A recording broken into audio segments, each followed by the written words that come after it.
Another day, another Cam Talks. Hope you're enjoying the messy hair post incredibly rainy boardwalk experience hosted by my favorite human on earth, Elle. It's a great day today so far. One thing that's been on my awareness recently is yesterday when I was working on quite a few things later at night, I realized, oh, I never listened to one of my favorite authors of all time, teachers of all time, David Hawkins. I never listened to him speak. And so I went on YouTube, and of course, as soon as I went on YouTube, there was a video of him, like a lecture right there, without me even searching it or something, which is crazy, just how my life works nowadays. But so I watch it, and he articulates a feeling I've had for so long, and he did it so perfectly, and I really just want to share it today. And that is everything we want from life is mechanical, but it's the emotional charge we have behind it that gets in the way. And when he was saying that, I'm like, oh, I know the perfect example. Like Forrest Gump. Like if you watch that movie, that character who is autistic, retarded, I don't know what he is, somewhere on the spectrum, kind of like all of us nowadays, but he is definitely an extreme to some extent.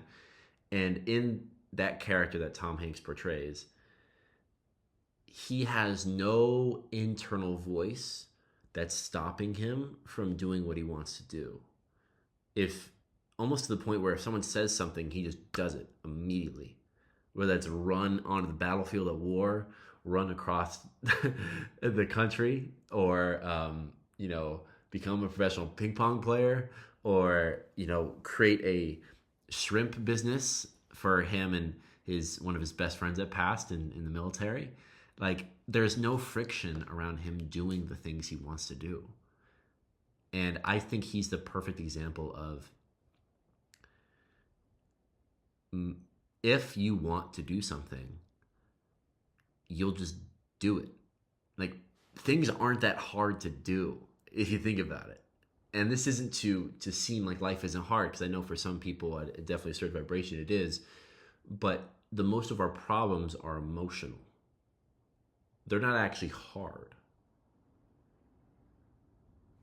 If mechanically we had to make money and there was no emotion holding us back,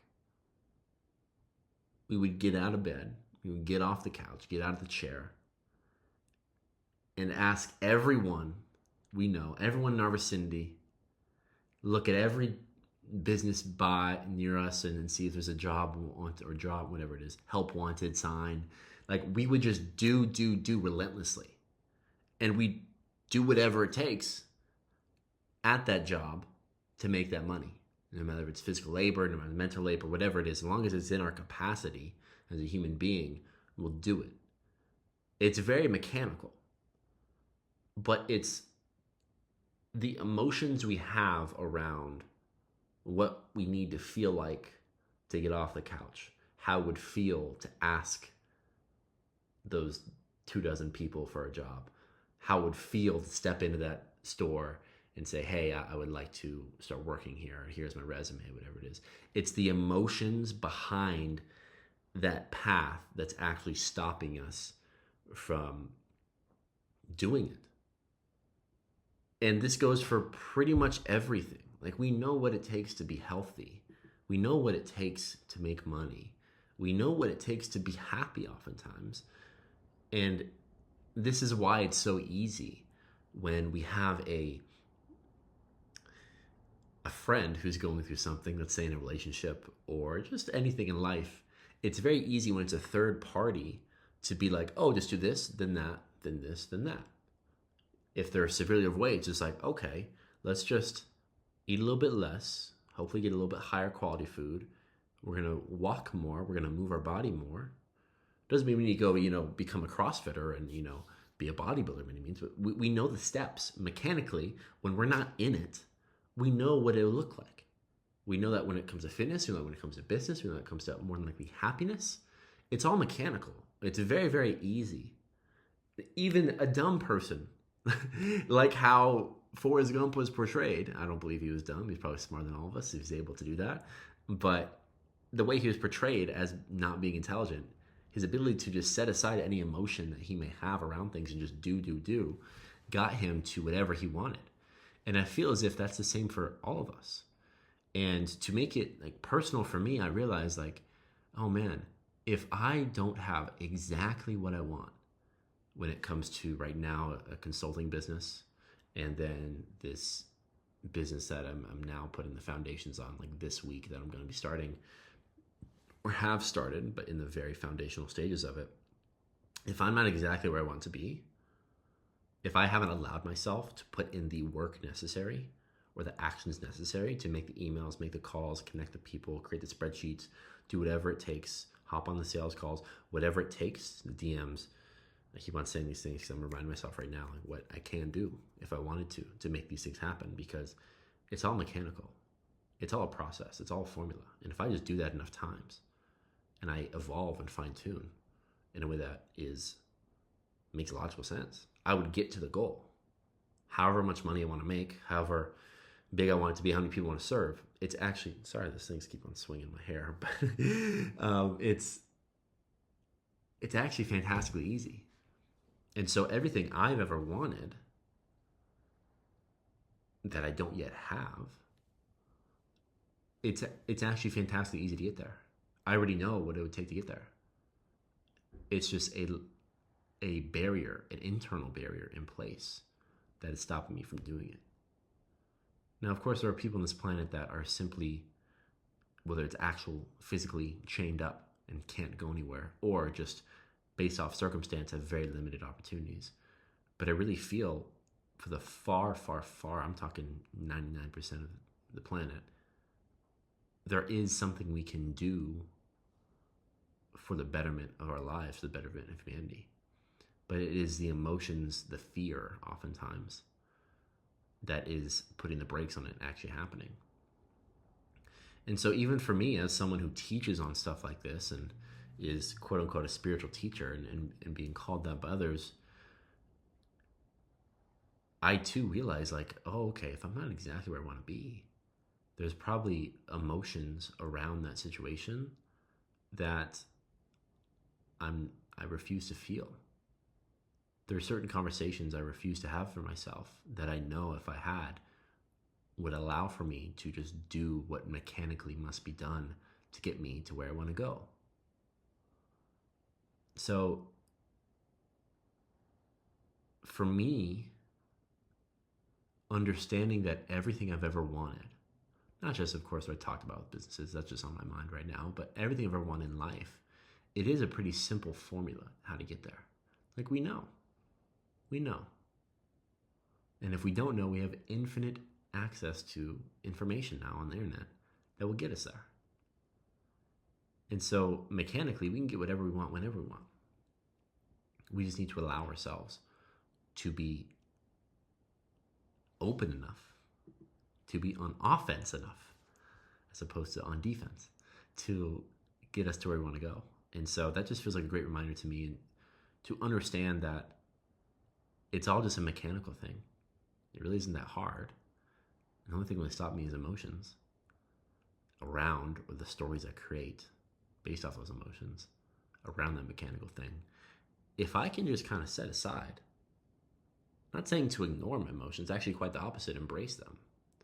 Embrace the fear I have towards asking people close to me that about the business and if they want to become a client, or asking whatever it is, or telling people this, or whatever it may be coming up for myself and for you. It's like, I realize like it's all just our emotions stopping us. And we don't beat the emotions by putting them in a box, locking them away, and just being like, I'm gonna hardcore do this. That's what people, the grind set, that's what they do, and they're all miserable and depressed. I know some of you are watching. Hope you enjoy that. Yeah, I do know. But there is a way that we don't just unbox all these emotions, but we actually face them. And we feel them fully. And we face that fear. We face that potential shame, the potential guilt. Like, what are people going to say if I were to ask them this, or if I were to just speak my truth on an event that happened in my life, or an experience that I've heard of happened, whatever it was, there's a million stories we create, and those stories are what's stopping us from being where we want to be, because that path is actually mechanical, but the emotions are stopping us. So I realized, like, oh, okay, if I'm not where I want to be, that means there are emotions in place that haven't been dealt with. And even someone who teaches how to do that, I'm still not perfect. And so that was just not from like a shameful way, like how dare I still be stuck on this, but from like a very loving, reasonable place. I'm like, that's fascinating. That's interesting to understand that, oh, if the only reason why I'm not doing what I want to do is this other reason, these other things, and I have full responsibility and am fully empowered to do those things, those emotional things, handle that, face that, there is literally nothing that will stop me from doing what mechanically must be done to get to where I want to go. And so that was just a big revelation for me, and I was so glad that David Hawkins put that into words, because it's something I was feeling for such a long time. It's like there's two separate buckets that were coming from. It was mechanical and emotional, and we just kind of blended them as if they're the same. That's why we're not moving, but they're very different. So I hope that brings any revelation to you that you may be ready for. I know it did for me, and it was really just a good refresher that there's always more to face. And on the other side of facing those things is more love and happiness on your day-to-day life, which will then attract more business success, more personal life, romantic success, and just overall a better human experience. And that will make the path to do what you want to do crystal clear and easy to follow. So, yeah, that's just my thoughts for today. Cam Talks, I think it's number 9, something like that, whatever it is. But I'm just thinking of y'all. I love y'all. Thank you so much to all you guys that watch this. I know it's not that many yet. That's completely okay. I'm making this honestly for the younger version of myself. If I could have heard this 2-3 years ago, oh my gosh. I know some of you are like, oh, I wish I heard this 30 years ago. But for me, oh man, everything I make on this channel and everything is for the younger version of me, because he deserves a lot more love for himself than he was given. So that's it. I love you all. Have an amazing day.